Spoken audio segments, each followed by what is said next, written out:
Hello, everybody. We're going to get started now. Welcome to Full Sail. And my name is Dave Dean. I'm the department chair for live productions, which is within the show production bachelor's degree. And today we're very proud to present a guest who was a Full Sail Hall of Fame inductee in 2011, who's worked with numerous artists, including No Doubt, Blur, Pink.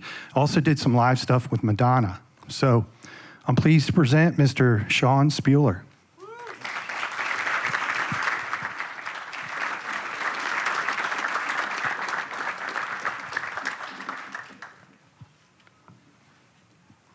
So hey, Sean, how you doing? Hello. Tell us how you got started. Let's see. Well, I mean, when I first got started, I would say it's by being in Full Sail, 94, 95, and that to me was the beginning of the career, and that's the way I looked at it. And I did my recording arts degree, and after that, the placement department put me as an assistant at a studio in Hollywood, and that's where I was for about a year and a half as a runner, cleaning toilets and answering phones, getting to see the process of albums being made in a real studio. And from there, I got a job with a record producer who was using Pro Tools for the first time, was really using it to do recording and mixing, and it was just kind of the beginning of the Pro Tools era. And it was a Full Sail student that I worked with at my first studio that is the one that got me the job. So you could say that the best contacts that you have are yourselves right now, because that's what got me that job. And from there, I worked for that producer for a while. He'd done Mariah Carey's first album, and it was like Pro Tools boot camp, and I started using, becoming a Pro Tools engineer, almost like a doctor going into studios and fixing vocals and recording albums. And from that, I got a call to work on Madonna's Ray of Light album, and that was a pretty lucky call. And from there, I met the producer of that. His name's William Orbit, and he and I worked on albums after that for about 4 or 5 years, and I got to work. Got to go to London and do Blur's whole album, and with No Doubt, Dido, and some Pink, and some Limp Bizkit stuff, and many others. But from that experience, Madonna asked if I would go out on the road with her as somebody who, from a studio background, could mix her vocal sound while she's performing. Doing the mix, basically a monitor engineer, but pretty specifically for her vocals and vocal effects. And in between that, with the studio, I'm also a musician.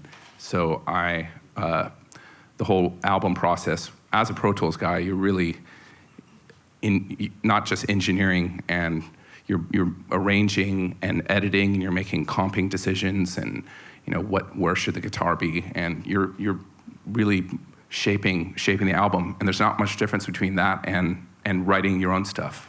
You're doing the exact same thing. And so I decided to do writing for commercials and TV and music libraries, and that's kind of what I'm doing right now, even though I was on tour all of last year, so I'm kind of recovering from that, and now I'm back into it. Yeah, we were talking backstage about some of the aspects of doing the Madonna thing.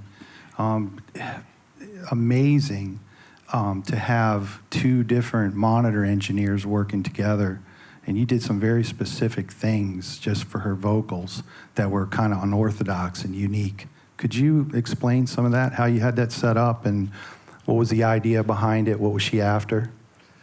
Yeah, I guess I approached it from a studio aspect, and whereas most of the effects would be a big rack of hardware gear, and so I used Logic as not for any playback, but just as running her vocal through, doing the EQ and compression there, and then bringing that back to the desk and sending that to the Logic session with delays, reverbs, distortion, all vocal spread, and all of that coming back to a mixing board where I can do it live. And each Logic session, I would have about 23 sessions up at the same time, and whatever's up front is what was active. So for each song that she's performing, let's say it's Vogue, it's 112 BPM, and so it's the right tempo, all the delays are in the right time, the different reverbs that would be on that. So each, approaching it from like a software, coming from a software area where you can get it and it's gonna be the same every time because she wants it to be the same. So it just made the most sense, and I guess not a lot of people were doing that at the time, but it worked out great. So I work next to I would call him a proper monitor engineer, because I'm definitely not. But the monitor engineer would design the whole system, which is pretty complicated, having the mix for all the band members and for her, how the music's going, and I would just be in control of the vocals. And the background vocals, anything that had a live mic would come through my Logic system and back to the mixing desk. And I would have to perform that live. And essentially, in the live environment compared to the studio, you are dealing with so much ambience in an arena or in a stadium, and all that sound's coming back into the mic, which is really sensitive. And it's kind of a battle between having it, her wanting it bright and compressed, but then that makes the ambience that much crazier. So I'm kind of riding her main drive signal as a compressor itself. When she's not singing, it's kind of bringing it down, and when she is singing, bringing it up, and with all the other effects, trying to make it so she's not swimming in reverb, that she can actually hear the rest of the music. And it's a lot of pressure, because if she doesn't like that, then she's not enjoying the show. So, but yeah, it's exciting. It's fun seeing the energy from all the people, the 50,000 people screaming. That's another thing, screamers down a mic. But Yeah, unfortunately, those big venues have lots, like 8-second reverb decay you have to fight. yeah, How was the culture shock going from, say, the studio to traveling and dealing with all the live stuff? yeah, two different worlds. I mean, both are like a family. In the studio, it's a very small family, very intense. It's you and the producer, another engineer, and the artist. And on the road, you're with 100, 150 people, so it's a much bigger family. But it's an incredible. Both are incredible experiences. But on the road, you definitely bond with a lot of different people. It's like you're going to war together every show. So you get to bond and be in different cities around the world, and it's just an incredible experience, I have to say. Yeah, you do a lot of traveling, a lot of airports, huh? Yep. The next thing I wanted to talk about was how you've worked with a lot of big artists, big name artists. Like what is your approach to establishing rapport? It's got to be intimidating at first if you're called in with Madonna, say, to discuss musical things. What was your approach for someone first starting out that will experience that eventually? Yeah. I think the main thing is that you just need to, first of all, just do a good job of what you're doing and be prepared for everything. I think the main thing is preparation, because if you are recording a session, make sure you have every angle covered, and so that in any eventuality, you can just switch right there. And the more you get to hang out, then a few jokes start flying, and you can start swearing and cussing, and then it gets fun. But yeah, I think you just have to start out, just be completely professional, and then you can let your personality come out, little by little, and you form a good relationship. Does Madonna use, I know a lot of artists today, major artists are using backing tracks. What's the strategy to incorporate that, say, in a live show? What kind of benefits are there to that? I'm not talking like the old Milli Vanilli thing where, putting on the hits, but we know that a lot of artists are using backing tracks.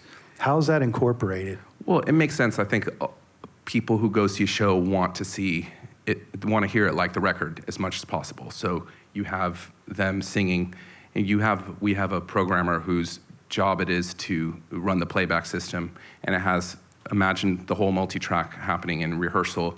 You're choosing, okay, the guitarist is going to play that part, so you can take the guitar out of the multi-track, and same with different keyboard parts. And definitely with some background vocals, the way it is on an album, it needs to have that sound. So that's going to be playing in the back, and her main vocal will just be supporting, will be out front and center, but you can have a lot more support with all the backgrounds that way.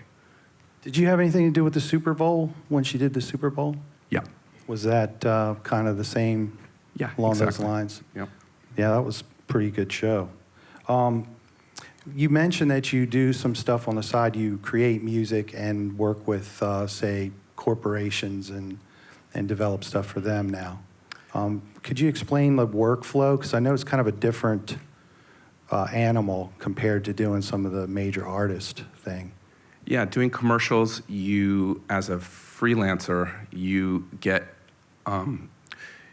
you start relationships with music houses, and the music houses are hired by the agencies who are doing these commercials. So you hopefully have several music houses that want to reach out to you when they have a commercial. So you'll get a call saying, hey, we have a Starbucks spot and it's due tomorrow. Can you give us something? And the deadlines are crazy. But they will send you a brief saying, all right, we're trying to get this vibe. They'll give you some musical references. We want it to sound like Coldplay or something else. And then they'll give you QuickTime.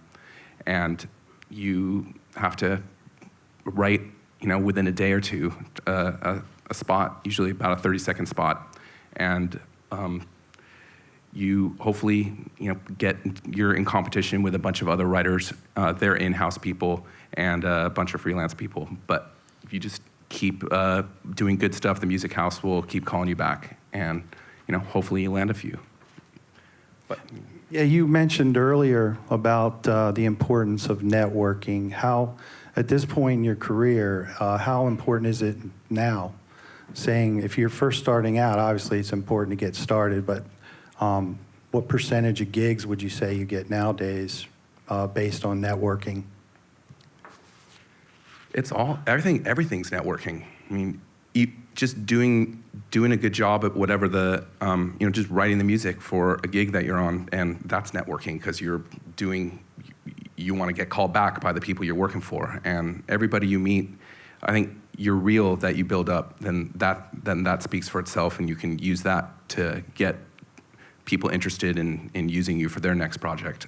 So, but yeah, networking, you keep meeting people all the time, and you never know what person's going to be able to bring a gig in. A friend of a friend, or even meeting somebody at dinner. It's pretty incredible. When you were out doing live, obviously you had a pretty sick setup with plugins and stuff. We're starting to use those live now as well. What are some of your approaches in the studio for plugins, and what are some of your favorite pieces of gear to use?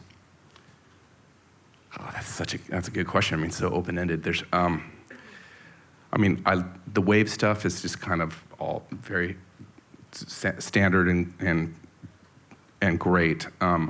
Plugins, the synth plugins, I love like Omnisphere and Stylus just for writing. And there's just some, the Sound Toys stuff kind of messes the sound up pretty. You can do some really interesting things with that, with the filters and the delays. But within Logic, you'd be surprised how like the stock plugins are so musical. Like the EQ and the compressor, is pretty amazing. And I don't know if you guys are big Logic users. I think that's part of what you're doing. But like checking out the channel strips that they have, which are the sounds that are sort of pre-made, that they'll have a bunch of effects, and you can just go through, and when there's something that you really like, you can see, okay, they're putting a limiter there. But the stock stuff in Logic is pretty amazing, I have to say. Cool. Do you have a certain process as far as recording, what type of microphones you use, and what are some of your favorite microphones? For women, I would say the Sony C800G is what kind of used most of the time. Definitely use on Madonna, and it's just got such a presence and brightness. If you go to a studio with an incredible mic collection, you kind of can't go wrong. You get those old tube mics that are like $8,000. Oh, yeah. That's pretty amazing. Stuff I never get to see. Yeah. But otherwise, you can get a great sound. Get even like some Rhodes mics, the condensers that are like $300-400. You can get a great sound. And obviously, what you're doing after the fact, if you just get a good signal in, you can manipulate it in so many different ways. It's as long as you just get a good signal in, and just even a cheaper condenser mic worked. I mean, a lot of our commercials were have my sister sing or some other people sing, and it's great. And a good mic pre, that's kind of key as well. So like an Avalon 737 or some Focusrite stuff, that's pretty important. But, so not application specific, just whatever you get your hands on, basically. Yep. But I would get if I was building something from scratch, other than your computer and making sure Pro Tools and Logic's not crashing, I would invest in a mic, and it doesn't have to be super expensive, and a mic pre. Those would be the two things to start off with. You mentioned earlier how you got started. Your story was kind of a fortunate stream of events. For the students out here that want to get started, what kind of advice would you give them to get their name out there and get their careers rolling? The way I always think of it is that when you're starting, don't think you know everything. You got to go out there and just learn from the people around you that have been doing it, and just do a great job. Whether it's something cool where they say, "Hey, comp this vocal," or it's like, "Can you get me a bagel?" Whatever it is, you got to do it and just do a great job at whatever it is. And you're gonna learn so much from the people around you and stuff that you had no idea, just different techniques. And I think that when luck is concerned, I call it earned luck. That everything that you do, you just do a great job, be cool, and just inevitably people are going to want to use you for another gig. And so you earn that to get into that position. I always think about how lucky I was to be at the time to get this gig with this producer or be on Madonna's album. But the reason I got there is because I forged all these relationships, and so you have to get lucky, but you earn it. Yeah, that's true. A lot of hard work. I guess what's next for you? What do you enjoy doing most now? Writing. I'm going to really try and focus in on writing. So just really doing a lot of library stuff, as well as commercials and TV, and we'll see. I mean, touring for a whole year takes a lot out of you, so I'm just still kind of chilling out. That's what's fun to be here this week. Yeah, I can relate. Yeah, touring is rough. So is it hard when you're doing your own music and engineering your own stuff? Is it you get too much inside of it, or is that actually a benefit? It's a benefit, but also I think what's big is collaborating with people, and especially for commercials, sometimes you're being asked to do stuff that's not your strength. Like guitar is not my strength. I can play a little bit. But so you can have a friend who's a guitar player, or another programmer who's better at dance beats. Whatever it is, I think collaborating is amazing. And I think you get better work if you collaborate with somebody. But but having control of it and having the engineering chops that you get from here, and just from the experience of working, that it's nice to have control over the process. So it makes it easier to put on the different hats when you need to. Yeah, and also a lot of people I collaborate with are in different cities, so it's so easy. You just have a Dropbox or whatever with your files. They send you a Pro Tools session, and but one of my main writing partners is in Chicago, and we just send files all the time. It's different sessions, and it's incredible. You don't have to be together in the room. Yep. Technology's awesome, huh? Why don't we open it up for questions? Anybody have any questions? Do we have the mics ready? Here come the guys. Hi there. There we go. My name is Anthony. I'm in the Recording Engineering Associates program. I've noticed that a lot of students here, including myself, we develop these expectations through stories from guests like yourself tell or speakers tell. I'm wondering if when you went here, if you also had those expectations, and when you got in the industry, was there anything that kind of just exceeded them or was opposite, something that you were just completely wrong about, like the expectations versus reality? That's a good question. I did not expect to go straight into being on a hit album right away. I mean, I knew that the process of being in school was laying a foundation for me to even clean toilets and just to put me in a situation where I was around people who were making music and being in the studio. So I just looked at Full Sail as a great way, as a great foundation where my knowledge could just take me that much quicker, and I'll be much faster learner when I was learning in the studio or writing or whatever it would be. So I kind of just expected to go in and know I would have to pay my dues. And I think that's the main thing. It's like you're paying your dues in school in a bit, and you're also paying money, but you're really going to be paying your dues when you get out of school. So I think if you don't try to expect too much, just know that you're going to go in and you want to work your ass off, and then other people will see that, and with that mixed with talent is just a good way to start. Thank you. Yeah. Anybody else? Got a gentleman over here.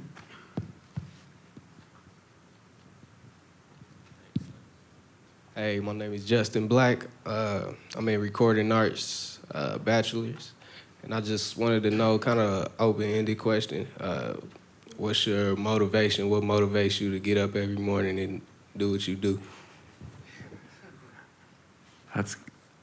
Well, other than my kids waking me up at 6. I look at everything like as a puzzle, like whether if I'm writing something or what if I'm doing stuff live. Like sometimes it's frustrating when you're doing something and it's just not coming together, but when the more you do and that puzzle fits together, it's really exciting. I mean, I think everybody, if you're writing music and something's really like a happy accident, and then you can go from there. Like those moments where you're doing a groove and you think it sounds great and you can build on that. That to me is really exciting. And each song, or each track, or each project, has its own puzzle, and everyone is unique. So I think there's no shortage. It's never really going to run out. There's going to be a new challenge each time. So that keeps me. I wake up excited about that. Cool.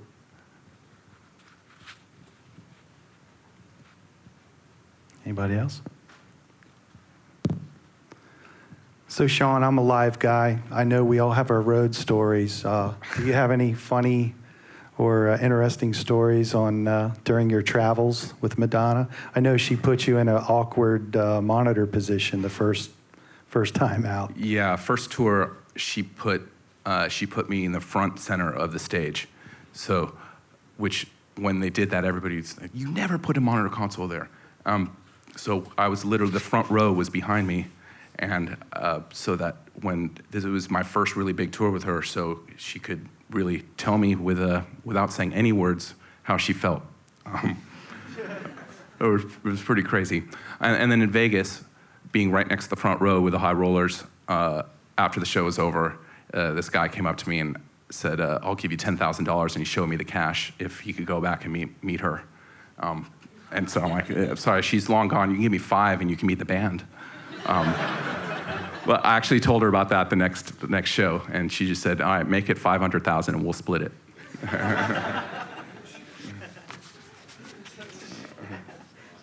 Anybody have any other questions? I have a question right here. Oh, there we go. Hi, my name is Khalil. I am doing the recording arts.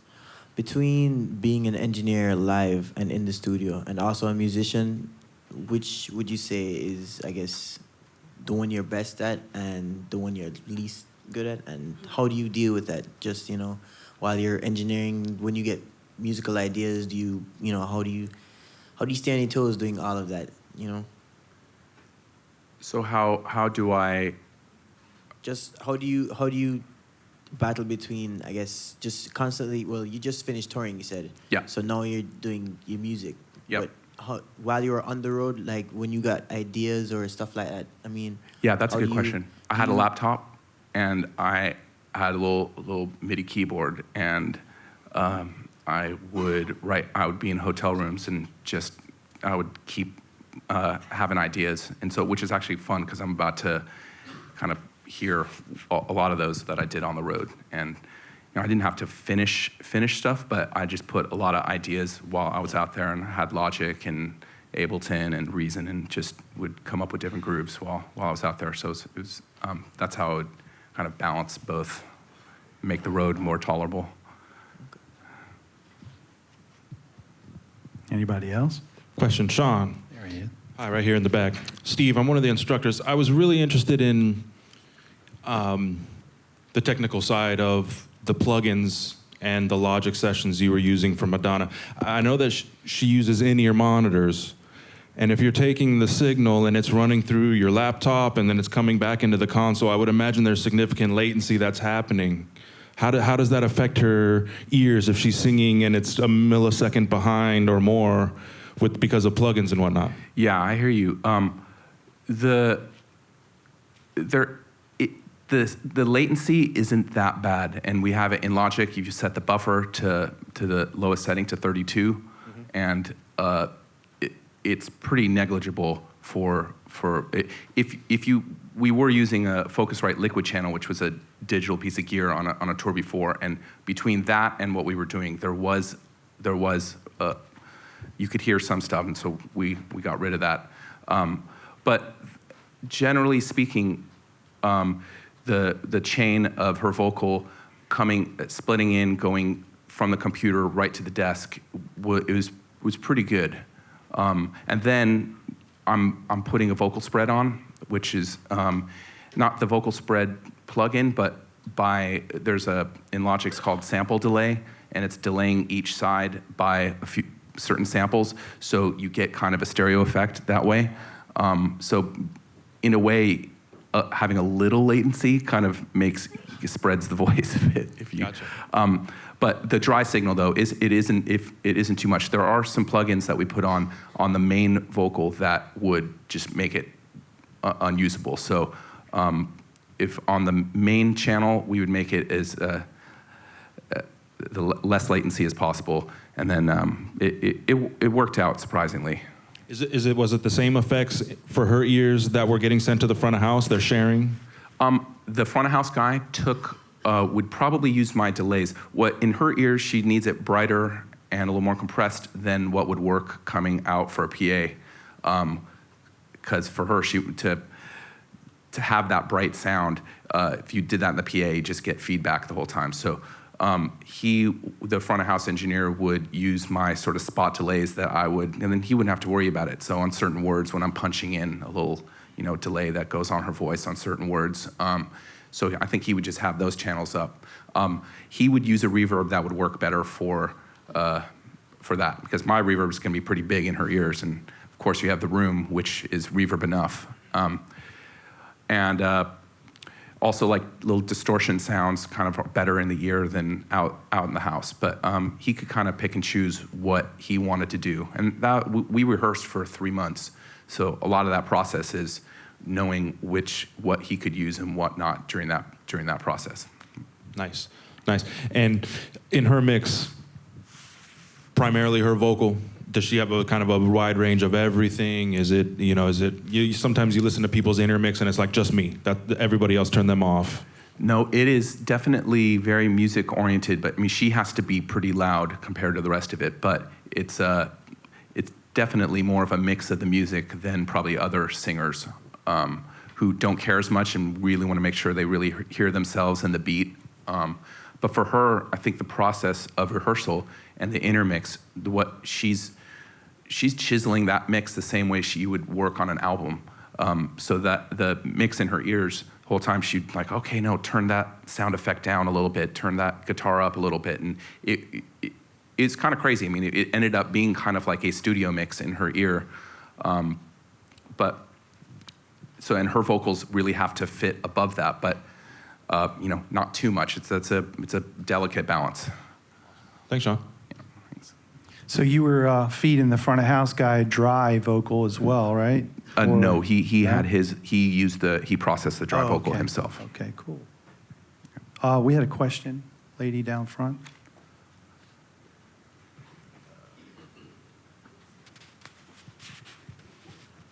My name is Brittany Young. I'm an employee and future student. My question is, what has been your greatest failure and how did it enhance your life? Wow. Just to start simple. Yeah. I think on the writing front, when you're creating stuff from yourself and you're putting yourself out there for these commercials, and I've thought so many times, I'm like, I just killed it, it's perfect, and then either get no response or it's not right, or I think when in the writing, when it's really personal and they're not responding or it just doesn't land, I think there was a big stretch where I went through a pretty dry stretch where it just kept going, and it wasn't happening, and I just had to kind of make my resolve stronger. And then at the same time, I thought, okay, shit, I've got a library that I'm building up as well.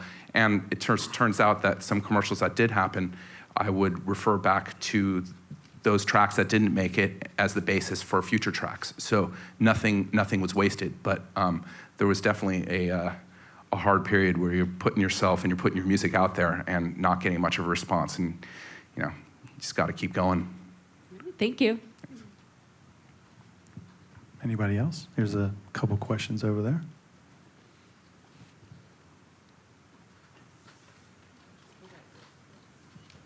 Hi, I'm Chantel Hill, and I'm an international student from Jamaica. Being on the road, like I have had the experience to be on stage with a lot of performers. How have you been able to handle like issues on stage? I mean, you're catering to Madonna, and something's not working right. How do you handle that? Trying not to look panicked, even though you are. Some things are out of your control. Like the monitor console died, the electricity to it died in the middle of a show, and that was pretty insane. But that's sort of out of my hands. We all tried to get that fixed real quick. But like on a sonic level, like sometimes she does these quick changes and in between sets within the show, and her hairdresser will come with a scribbled note saying, "Sound sucks, too ambient," or and I'll just have to try and make it less so.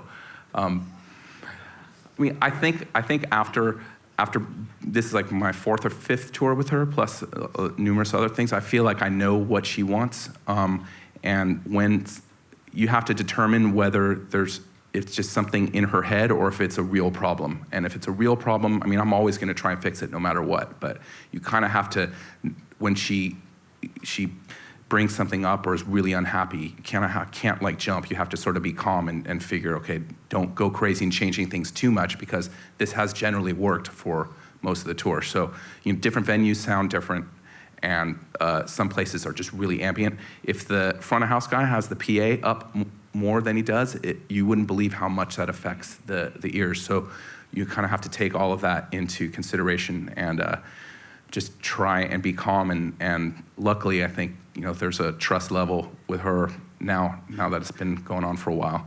But I guess to answer your question, just try and stay calm and fix what you can. A lot of it is, I think, turning down compression when you're on stage helps, because when you're too compressed, it's bringing in more sound than it should. So I would generally say less compression. Whereas in the studio, I'm a compression guy. Anybody else? Next.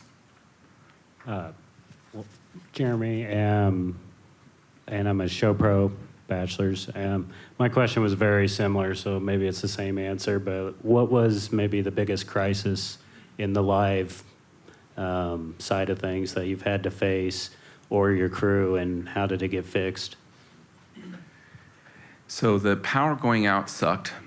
And then I would say when pieces of the stage, on a show like her show has so many huge moving parts, and if they're not working, or if a video screen's not going up, or a walkway that comes out from the stage isn't happening, it changes the whole choreography and everything, and she sometimes gets, as naturally anyone would, kind of flustered and have to kind of keep it going. And it's interesting that how interconnected the stage, the lighting, the video, and the sound, how it's all so interconnected because one thing affects the other. Even though it doesn't directly affect the sound, it affects performance and affects how she's going to do something or where the mic is going to be. And so I think in those cases, when stuff stopped, a motor would die, that would affect things greatly. One time, I hit the wrong button on the console, and I had a long 1/4-inch delay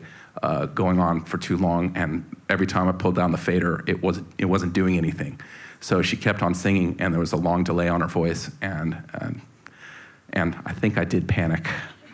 But we got it back, and I pulled down the fader, and what can you do? You know, sorry, my bad. Does she use a headset still? Yes, once a tour, usually, like one song. Yeah, those can be problematic Yes. at best. Yes. And what type of headset did she use? I don't know. That's I'm not sure actually.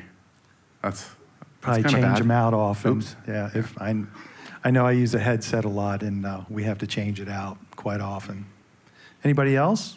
Hey, There's right a here. gentleman. How you doing? Quick question. Madonna has had a career that's gone over for like 30 years. She's been with Nile Rodgers, and I did a little research on Ray of Light, and they said that Pro Tools broke down and they had to repair it and all things like that. And I was like, oh wow, that's really cool. But what I want to know is, how do you, as a producer, as an engineer, as a musician, how do you keep things fresh and innovative? And I mean, all have our friends that, hey, take a look at this website, and you check it out and you say, oh, okay, this is nice. Or they say, oh, there's a brand new Digico. What do you do? Where are your sources? Who do you talk to? That's a great question. I mean, I think I was seeing Phil talk before this, and just as far as like, how do you hear what new music is out there?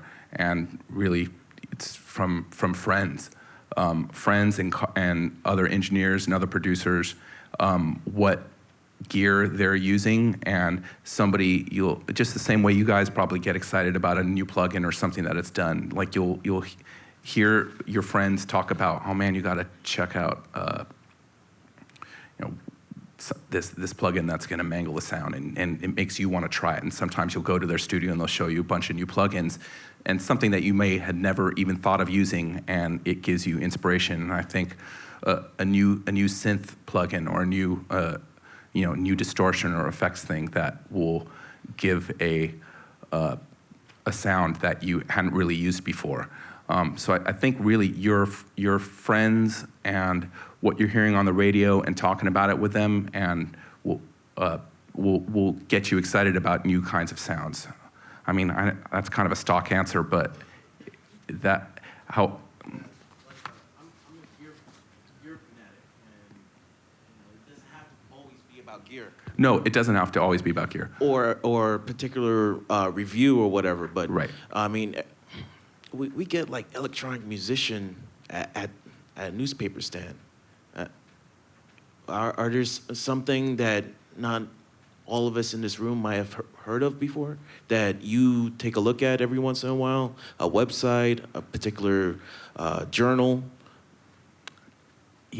Less. I think when I was a student and kind of starting out, I was reading a lot of magazines, and now I don't really do that as much. And it's really more of the interaction with people that I'm learning about new stuff,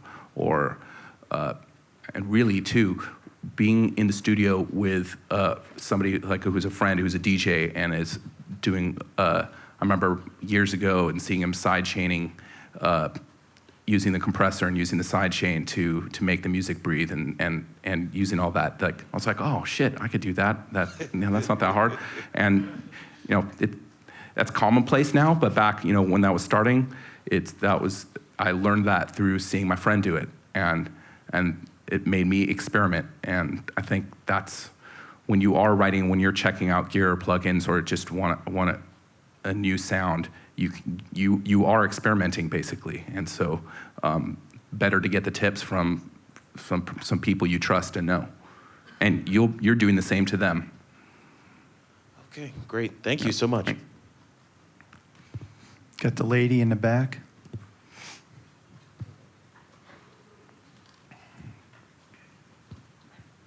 Hello, my name is Latoya. I'm here in film, and I just have a question for you. It might be a little minute, but I want to know, how do you feel about like copyright? Like, have you ever had your work stolen or anything like happen to you like that? And how do you deal with that if you had it happen or know someone? I have not. I've luckily not had to deal with that too much. Although in the commercial world, it can be a little touch and go because you're submitting your track. It happened to my writing partner and my sister. They did a commercial. They sent it in, and they took it upon themselves to do something a little different, but they wrote something along the same lines, and that's what landed in the commercial. They didn't know what to do about it. They just kind of let it go. But I think if you're going to collaborate with people, it's a good idea to write just something simple down that, hey, we're splitting this 50-50 or whatever the deal is, just something simple just to cover your bases. I believe you're doing music business. I mean, when you write something, it becomes a copyright to you just in the process of doing that. And if you release that, that is yours. But once you start getting stuff out there, make sure it's registered with ASCAP or BMI. And but on the writing music, it's hard because sometimes it isn't so cut and dry. It's not like, hey, we're doing this movie and we need you for this, and it's part of a union. If you're writing a song, it's kind of loose. Sometimes it works, sometimes it doesn't, and then you never know, the thing that you thought was not going to happen, all of a sudden that becomes a hit song. And so you just kind of have to be prepared for every eventuality. And so I would just do something simple to start off with, and if you are collaborating, write down on paper that, hey, we're doing this, and it's a split, whatever split you decide. Hope that helps. I don't know. We have a gentleman down front here who has a question.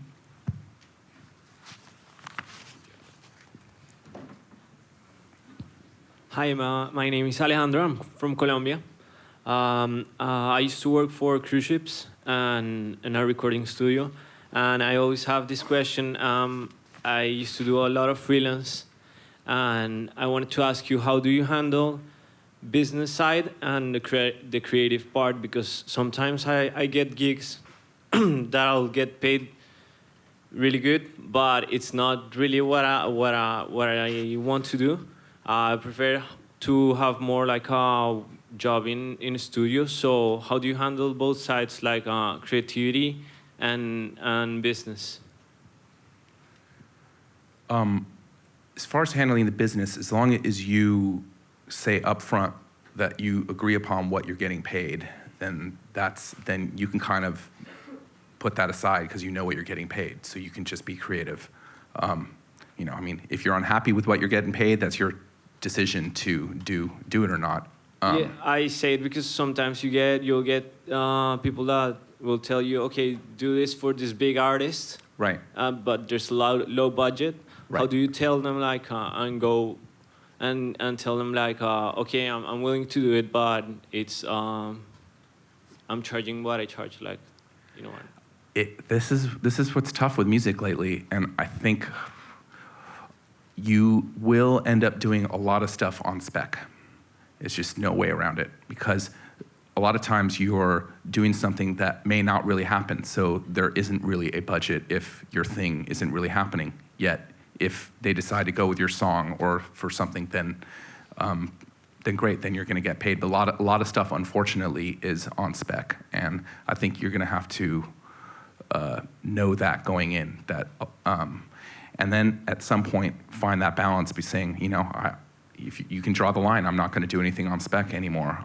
But a lot of commercials are done on spec or for a pretty small demo fee. And it's probably worth starting to, you'll kind of gauge which ones have a better chance of being real, or which ones are just kind of fishing and you're just, probably nothing's going to happen. You'll be able to gauge as it goes along. But especially when you're starting, you're going to be doing stuff on spec. Okay, thank you. Anybody on this side? No? Is that it? Oh, here's the gentleman.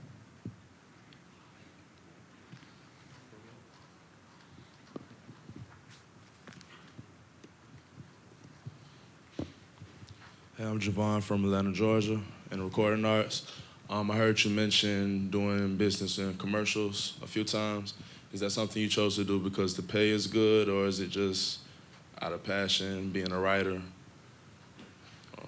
Yeah, I mean, I think it's a combination of being a writer and that there's money in commercials if you land them. So I kind of was like out of want and necessity.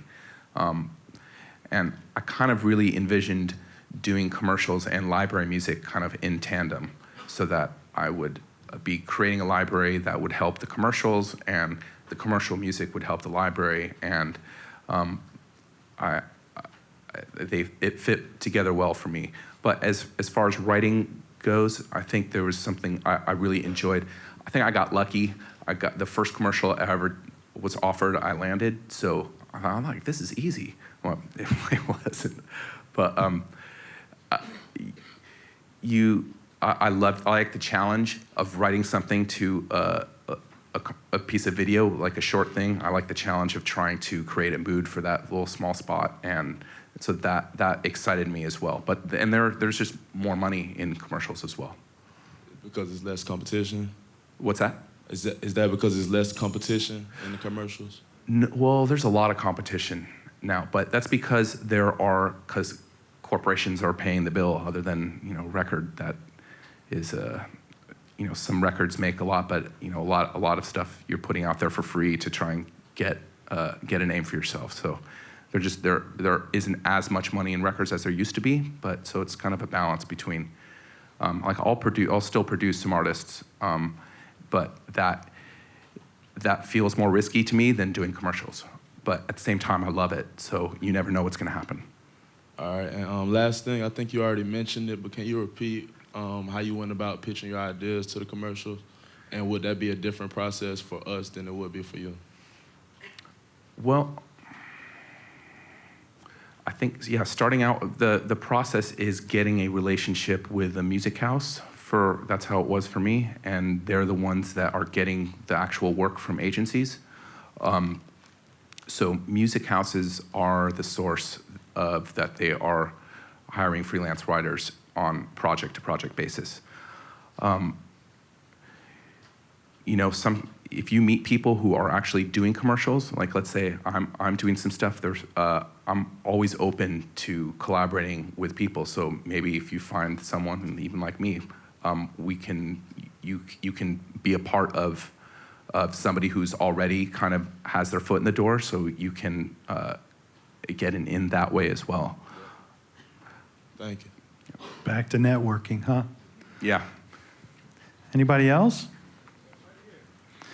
In the back. A couple gentlemen in the back. Yeah, hi. I know that you make commercials, music for commercials, but I want to know if it's a website, or how do you get in touch with these music houses, or how can you make them contact you to get that job? Yeah, they're not really coming at you, per se. You kind of need to go after them. I think I was doing this, I started it after I had built a lot of relationships in records and knew a bunch of people doing commercials, so I already had an in with friends and other colleagues that were in it. So I wasn't doing this straight out of Full Sail.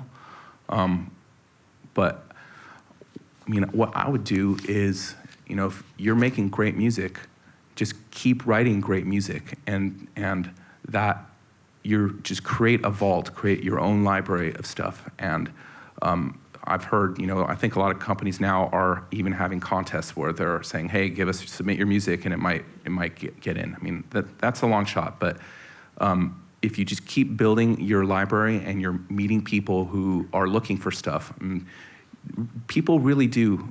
People are looking for things. You just have to. once again, it's networking. Know the friend of a friend, if somebody is looking for stuff, and just to get an in via networking. But they're definitely not going to approach you until you really they need to hear stuff that's good. Thank you. Gentleman way in the back. Hey, I'm Ashwin from the Recording Arts program. Today, we are experiencing a lot of vocal abuse in songs, like technology like autotune and Melodyne. This may not be a direct question at you, but how do you personally find technology like that hindering vocals? Because we also find vocals being flown through, like the chorus, second chorus, it's the same thing that's being flown through. How does it affect you as a producer, and how do you cope up with it? Well, that's a great question. I mean, yeah, there's a lot of music being kind of churned out, and they're straight lining Melodyne and autotune, and I mean, it's a sound. I mean, I don't particularly like it. Sometimes it works, but I mean, the way I like to approach it, I use Melodyne a lot, but I try and get the most natural vocal from it, so it doesn't seem tuned. I know, I mean, that's the goal pretty much, but I really do approach it that way. I mean, unless it's like an effect. But yeah, it's definitely overused because it's just easy, and you lose a lot of character. But a lot of that too, if you're recording, as a producer, you kind of think about the music and the beats and all of that, but to me, being a top-level producer is somebody who can produce vocals. And producing a great vocal take, you're kind of a psychologist, and there's so many nuances in a good vocal that just seem natural, but they're actually, crafted and produced really well. So a lot of it is like getting a really good vocal take out of somebody, and comping, having them record a bunch of stuff, and then it's how you're going to comp that vocal together that will make it into the kind of vocal that you're looking for. But yeah, it is overused, and that's just part of pop music today. Hopefully you can make some good sounding vocals. But I think that is a lost art of recording vocals, and I'd like to see that come back more. Thank you. We had a lady down front, once again.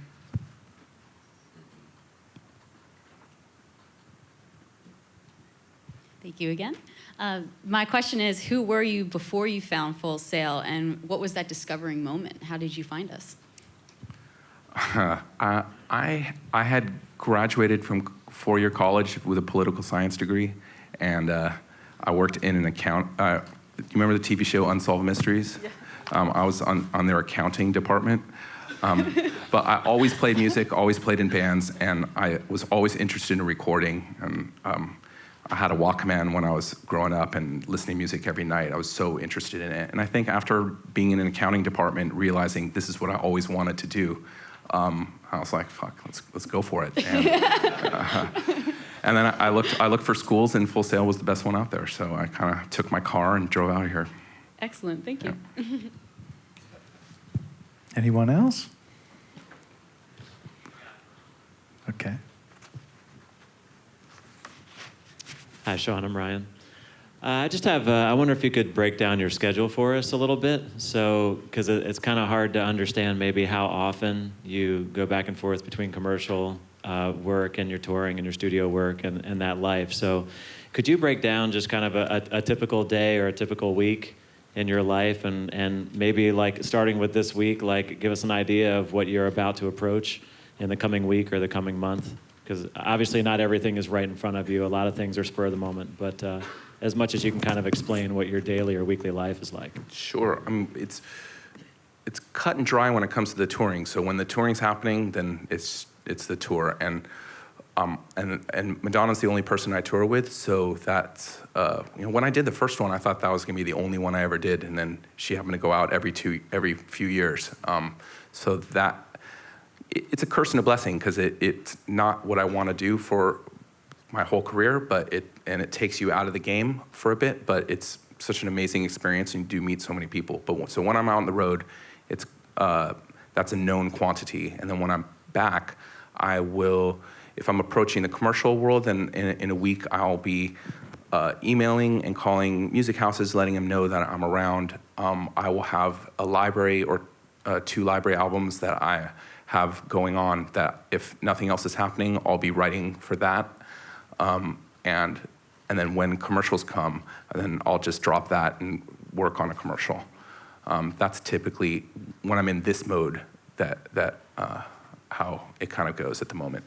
So then, if it's not too personal, could you describe a little bit about how you kind of set up your finances to deal with that some? Because obviously you come off of a consistent gig for maybe several months of a touring gig or something. Now you're kind of off. So how do you prepare for being off and filling that time? It's a great question. I mean, I think that the touring pays for the off time that it allows me to be freelance, so that I can go through a leaner time to begin with, or if there are stretches in there. So I can save a lot during the tour.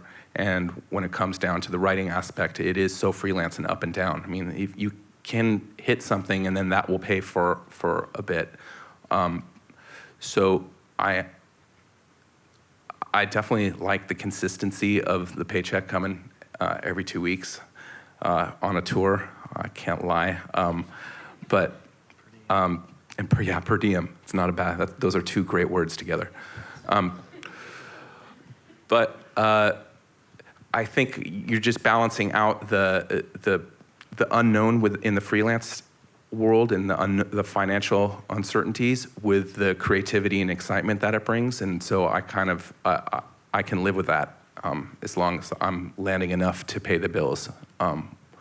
And then you never know. You keep writing and hoping that one of them it really hits. Hope that answers. Sure. Thank you. Yes, it's great. Got a gentleman down here in the front. I heard you mention that you're an accountant for the TV show Unsolved Mysteries or something like that. But as far as you getting to the point that you are in your life right now, was it being the accountant for the people that you had already knew that's somewhat has, like, it relates to the industry, or was it Full Sail, or actually you graduating from Full Sail to get to the point to where you are in life right now? So was it Full Sail or was it the people that you had already knew before you come to Full Sail? No, it was the accounting thing was totally separate and different. It was, more than Full Sail, it was my decision that I was going to commit to doing this.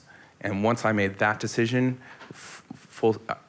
I chose Full Sail. I could have picked a different place, and I feel like I'd be the same person, maybe just as successful. I just feel that Full Sail was the best place for what I wanted to do, and I thought it would make me the best prepared. But it was really the experience in Full Sail, the contacts that I make with the fellow. I mean, honestly, the students in your class are amazing contacts because I remember working the first studio I was at, the engineers would say, the cartage guys, the cartage are the people that bring in the drum sets and all the gear from the rental places. And I'm like, that cartage guy could be your boss someday. And you just have to have that attitude that every person you meet is going to be in a position to help you, or everyone is going to rise to a certain level. And that's true with all the students. And I think coming here, just having the people I was in the class with, and look, I got the pivotal job for me was my second gig, and that was from a Full Sail student. It was definitely coming here, and they got me a job in my first studio. So, and then I had to carve my own path from there. But I think it was definitely coming out of here and the people that I met and the opportunity that I got from the get-go that started things off. Once again, networking. Very important. Anybody else? Down front? Making these guys run. My question is kind of more personal. Through all the writing, the studio work, the tour, live show, what's your favorite memory that you have from it all? That's a very, God, they're so different. It's like saying which kid is your favorite. Well, I'd have to say I'd like to make a two-part, because the touring, being on a Madonna tour, playing in front of, there was one show, it's like 90,000 people in an airfield in Finland, and it was amazing, and just seeing a crowd of people jumping up and down, and it was like, there were like goosebumps, and just being a part of that, and just seeing how excited people were around the hotels you were staying at. I mean, it was an amazing, amazing feeling. But there's also an amazing feeling for me when I was first working on her record and on Blur's record, and going through this, crazy process and seeing these songs grow into an album, and then hearing that. I remember going home and hearing for the first time on the radio, and feeling such a joy and pleasure and accomplishment of being a part of that. That felt amazing. So I'd say kind of both.